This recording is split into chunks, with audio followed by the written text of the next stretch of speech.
No. No, stay where you are. Do not break the stillness of this moment. For this is a time of mystery. A time when imagination is free and moves forward swiftly, silently. This is the haunting hour.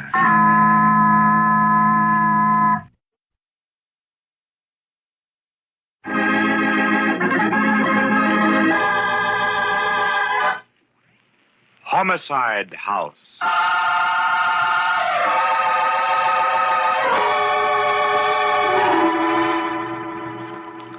Our story begins late at night in one of the rooms of an exclusive Florida hotel.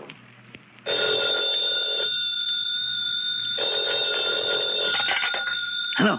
Hello? Mr. Hubertus Van Cleek? Yes. This is Special Investigator Collins of the Miami Police. Indeed. Well, what the devil is the idea of waking a man in the middle of the night? I'm sorry, Mr. Van Cleek, but we have reason to believe that your life is in danger. My life in danger? Nonsense. Who would want to do away with me? I don't know, sir, but this is a warning. Be sure your door is locked, and your windows, too. You've been followed by... I know that. I've been followed by a pack of idiots who want to sell me everything from insurance to yachts. I'm used to that, and I know how to deal with these parasites. Now, good night, Mr. Collins. But, Mr. Van Cleek... Good night, sir. A fool. Ringing me up at this time of night to tell me that my... who's there? Who's at the window? Oh!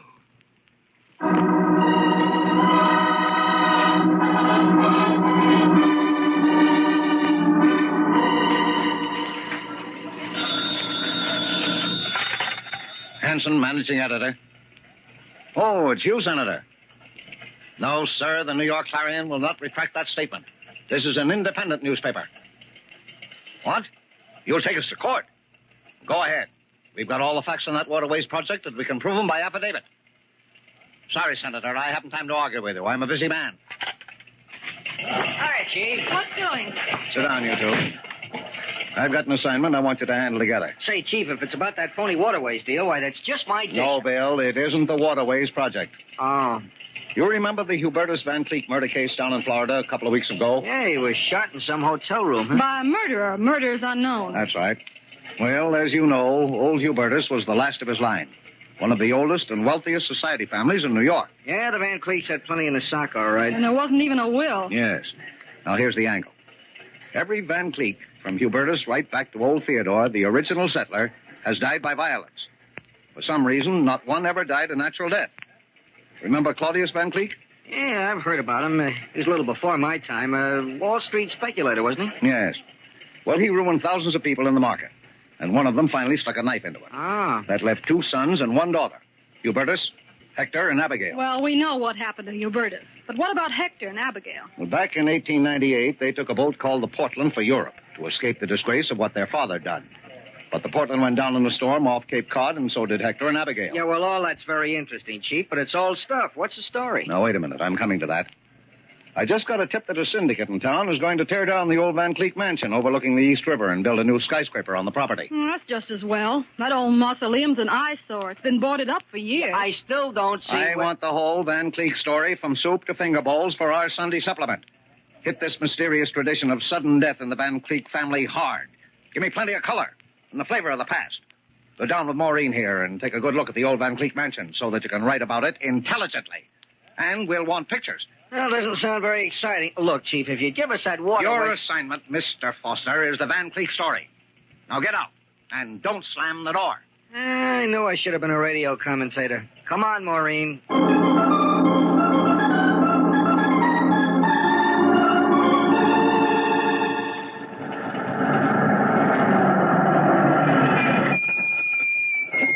Okay, driver, here you are. Well, this is the Van Cleek house, Bill. Yeah, just a nice, big, gloomy sandstone tomb. I wonder if those boards on the windows are just to keep the light out or the ghosts in. I guess this is the kind of place they call a Victorian monstrosity, huh? It's terribly big. Yeah, I'll bet that syndicate Hanson was talking about will have to pay plenty for this property. Well, they can have it, Bill. No wonder Hubertus Van Cleek closed and boarded it up back in the 90s. I don't see how anyone could live in there. Hey, it's beginning to snow, honey. Come on, let's walk up this driveway. We're not going in, are we? No, there's no way to get in. We'll just take a couple of pictures, front and back, and then scram. I got the flashbulb set in it. What was that? Sounded like a shot. Yeah, and it came from inside the house. Inside? Bill, no one's been inside that house for almost 50 years. There's someone in there now. Well, then it must be a ghost. If it is, he's up to no good. Come on, Maureen. We're going to get in and have a look around.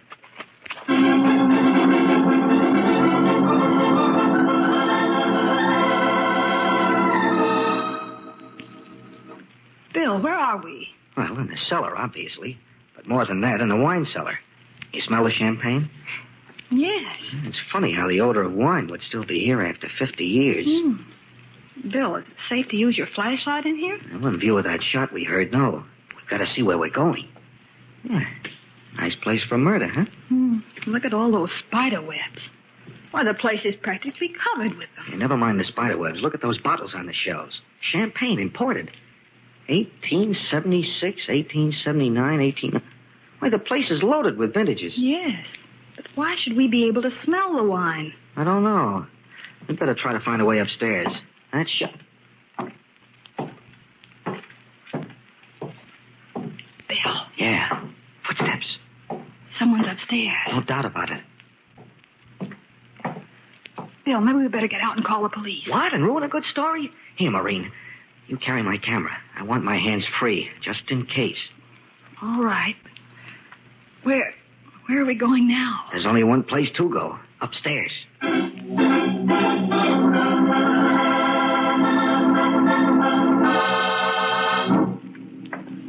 This must be the door leading to the first floor. Uh-huh.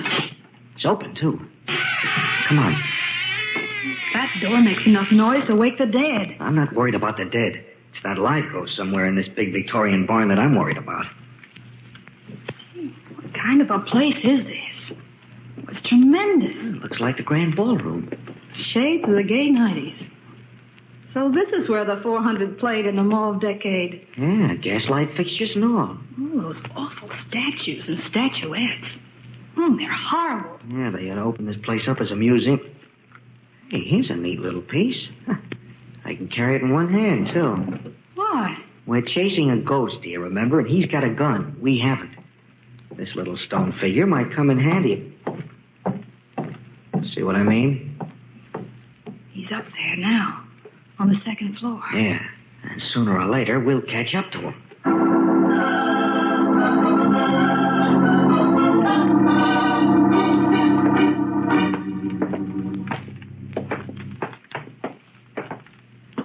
Now, this seems to be the main second-floor corridor. Mm-hmm. Bill, do you notice something? What?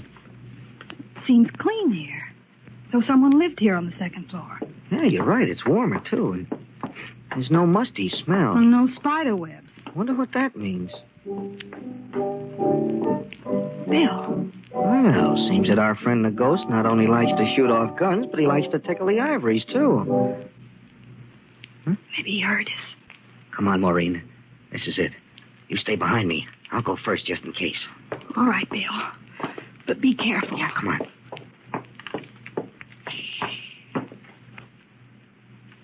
This is the room. I think I could even make out the piano. Yeah, but there doesn't seem to be anyone here. Huh? Bill. I shouldn't move if I were you. You see, it might be quite unhealthy. Bill, there's a man lighting a candle. Yeah. Look, why, he's got mutton chop whiskers and he's dressed in old-fashioned formal clothes. Who are you? My name is Hodgkins. I'm the Van Cleek butler. The Van Cleek butler? Well, that can't be. All the Van Cleeks are dead. I must differ with you, madam. I was just entertaining the Van Cleeks with a piano selection when you interrupted. Maureen, he's nuts. Who are you, and why are you prowling about the premises? Oh, we're from the New York Clarion. Yes, it's the truth. See, the name of our paper's printed on the side of this camera. Well, we heard a shot and I'm sorry, sir, but you heard no shot. Now, there, wasn't that a shot? Only a door slamming shut. This is a large establishment with considerable air currents and drafts. That is no doubt what you heard when you forced entry. Oh, yes, Bill. It must have been a door slamming. And now I must ask you to leave the premises at once. Hodgkins, who is it? We have callers, eh? Undesirable callers, Mr. Van Cleek. Bill, look how they're dressed. The styles of 50 years ago. We haven't had callers in the longest time. How nice. Now, Abigail. Oh, come, Hector. Ask our guests to sit down. Hodgkins, set the table for 4. 4, but Madam... 4 place settings, Hodgkins, please. Yes, Madam. Do I understand that you're Abigail Van Cleek? Oh, yes. And this is my brother, Hector. But you're supposed to be dead. You drowned back in 1898 when a ship went down. There must be some mistake. As you see, we're very much alive. We haven't had the pleasure, however... Oh, I'm Bill, Mr. William Foster. Oh. This is Miss Maureen Davis. How We're do both you from the do? New York Daily Clarion. The Clarion? Uh-huh. Oh, I've never heard of it. Of course, we read only the Tribune. Is it a new paper? New? I wouldn't exactly say so, Miss Van Cleek. It was started back in 1903. Well, strange. Very strange. This is 1898, isn't it, Hector? Why, of course, my dear. I'm afraid these lovely people are a little confused. Everyone knows it's 1898. Oh, sure, of course. Well, we better be going. Going? Oh, no. I've already given Hodgkins his instructions. You're staying for dinner. Oh, why, I'm afraid we couldn't. Oh, please, we're so lonely. We haven't had any guests in the longest time. Well, We'd be delighted to have you. Say you'll stay. Well, of course. Thank you very much. We'll be glad to. Yeah, thanks very much. Oh, good. Oh, you people are so kind. I must talk to Hodgkins about the dinner at once. I'll go with you, my dear. You'll pardon me, won't you? Oh, sure, of course. Bill, I just can't believe it. Neither can I. What do you mean? I'm still not sure that loud report we heard was a door slamming. It still sounded like a shot to me.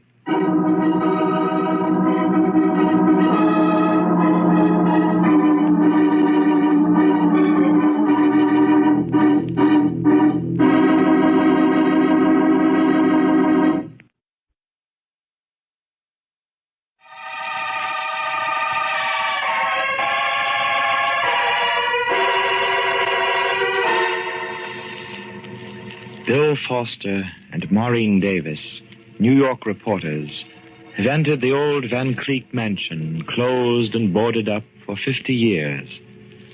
As far as they know, all the Van Cleeks are dead.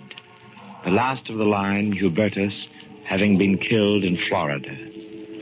But now they meet 2 apparitions apparently out of the past and living in the old Victorian house. These are Hector and Abigail Van Cleek, who believe they are living in the year 1898. And look it.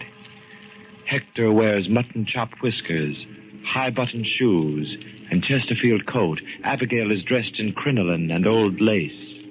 Both might have stepped out of tintypes cast in the gaslight era. Abigail Van Cleek has gone with Hector to make arrangements for dinner.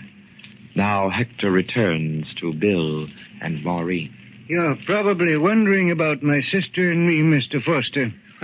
Wondering isn't the word for it. We were sure all the Van Cleeks were dead. As far as the world has known, they are. But now I'm afraid we can't keep our secret any longer. You see, we were on the Portland when it went down back in 98. But we didn't drown as everyone thought. Abigail and I were on a raft, and we made the shore. But then why? You wonder why we didn't reveal our identity? Well, our father, Claudius, disgraced us in the stock market, Miss Davis. We were, well, ashamed. We wanted to hide from the world.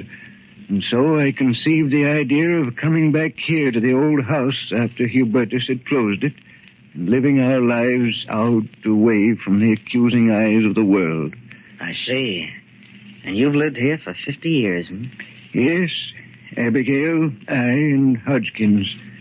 Hodgkins, our family's faithful retainer, had volunteered to stay with us till the end. It's he who buys the food and other necessities, going out only at night. It was he who brought us the news of our brother Hubertus' untimely death. You mean you and your sister haven't even left this house for 50 years? That's correct, Miss Davis. And we hope that here we shall die a peaceful and natural death. Contrary to the tradition of our family. There's something further I must explain. Yes, Mr. Van Cleef. My sister, Abigail, she, when the ship went down, she lost her mind. What? That is, it stopped in terms of time. She actually thinks she's still living in the 90s. I see. But you know all about the present. Oh, yes, of course. But you see, I've always been very devoted to Abigail. That's why I've lived with her all these years, humored her. That's why I wear these ancient clothes. Fashionable in the 90s, but strange to the present eyes. Strange isn't the word for it. We thought we'd seen a couple of ghosts. Of course. I understand. I ask only one thing. Yes, Mr. Van Cleef. Please humor my sister along. Live with her in the past. Even though you know it's ridiculous, I'd appreciate it deeply. Of course, Mr. Van Cleef. Yes, you can depend on us. Thank you. Thank you very much. Oh, there you are. I'm so sorry I was delayed. The curry, you know, is such an exacting entree. And, of course, the champagne. Hodgkins and I always differ on the champagne. Have you been to the opera lately, Miss Davis? Why, no. Oh, what a pity. There's a young tenor named Enrico Caruso. Just a young man, a mere boy. But he sings so divinely. I haven't been so thrilled since I heard Jenny Lind sing. Of course, that must be, 15 years ago. Well, I do go to the theater occasionally. Oh, theater. Theater, I do love it. Oh, those lovely young creatures. Lily Langtry and Lillian Russell. And Edwin Booth. Oh, poor fellow. Died 5 years ago. Oh, what a tragedy. What an actor. Dinner is served. Oh, thank you, Hodgkins.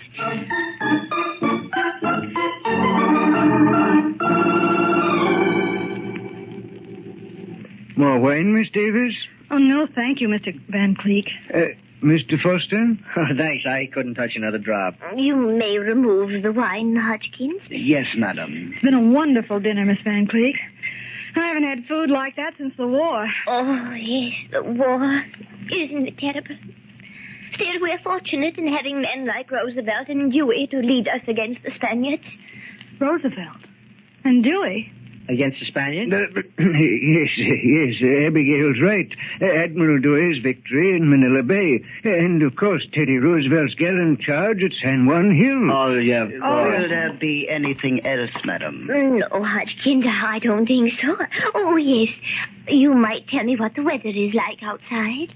It's snowing very hard, madam. Oh, then I'm afraid it will be very difficult for Miss Davis and Mr. Foster to get a hansom cab now. Yes, madam, it will. Well, I'd suggest that they stay overnight here as our guest, Hector. Don't you think that's a splendid idea?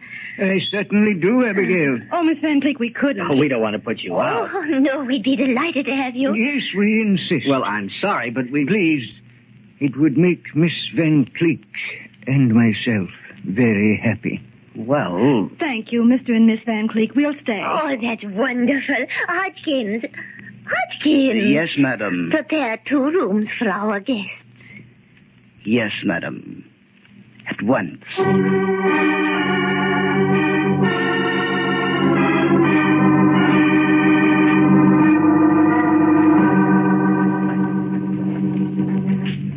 It's incredible, Bill. Those 2 charming people living the life of 50 years ago in this dismal house. Yeah. When we get back to the chief with this story, you'll never believe it. I'm not sure that I do. What do you mean? All may not be as Victorian as it looks. Bill, I don't understand. You mean there's something fishy about all this? Well, it could be. But we've been with them all the time. We've seen everything with our own eyes. Yeah, and a little extra. Bill Foster, what are you driving at? Did you notice the butler's wrist when he served us our soup? Hodgkins? No. What about it? Well, his wrist was tanned. I could tell because the white skin showed where he had worn a wristwatch. Well, what are you talking about? Suppose he did have a coat of tan. Look, from what we heard, this big butler Hodgkins hasn't been anywhere but in this gloomy mausoleum or else out at night to do the shopping. Is that right? That's right. Yet he has a coat of tan in the middle of winter and with no exposure to the sun. Yeah. Yeah, that does seem funny. Well, don't you get it? Where's the only place Hodgkins might get a tan in the middle of winter? Why, in the South? Florida, maybe? Bill, Florida. Why, that's where... Yes, that's where Hubertus Van Cleek was murdered. Then you think Hodgkins might have had something to do with it? I don't know.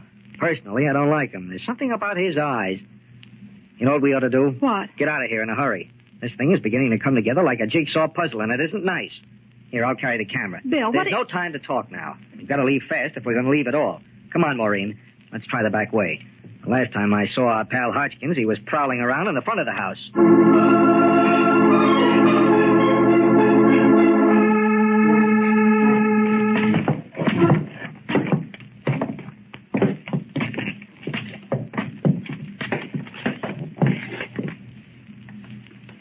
This seems to be the servants' quarters. Yeah.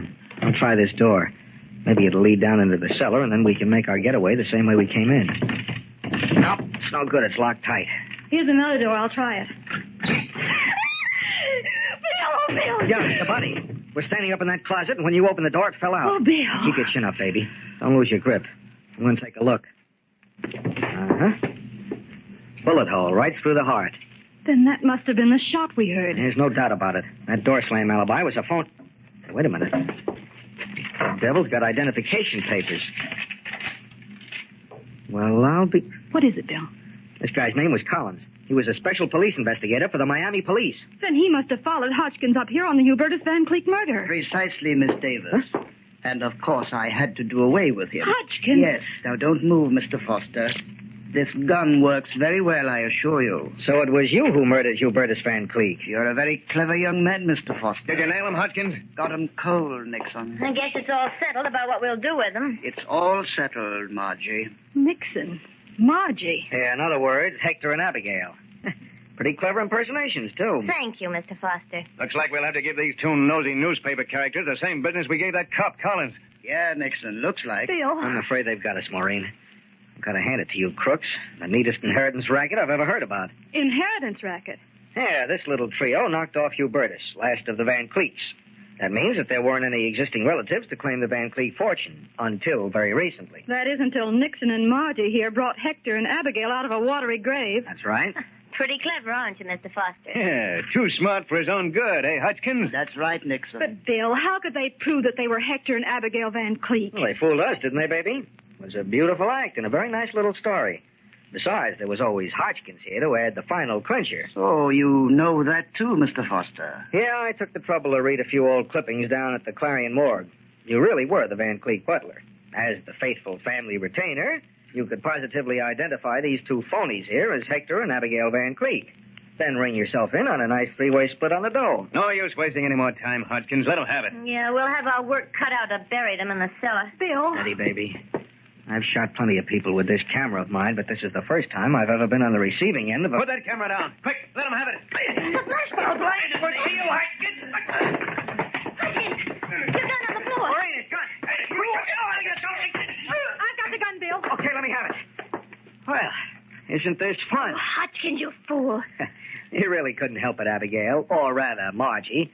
That flash bulb in my camera just went off and blinded him. Bill, you're wonderful. Thanks, baby. Now, if you'll hurry out for the police, I'll keep these characters entertained. Don't forget to phone the chief an exclusive on this first. I won't. Are you sure you'll be all right, Bill? Oh, I'll be all right. But if any of these lovely people try anything, they'll die a real Van Cleek death by violence. Premeditated.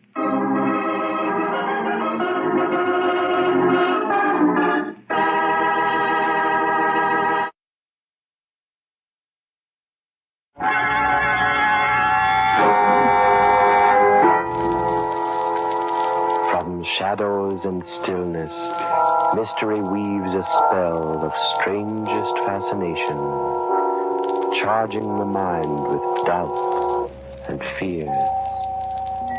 For mystery is a strange companion, a living memory.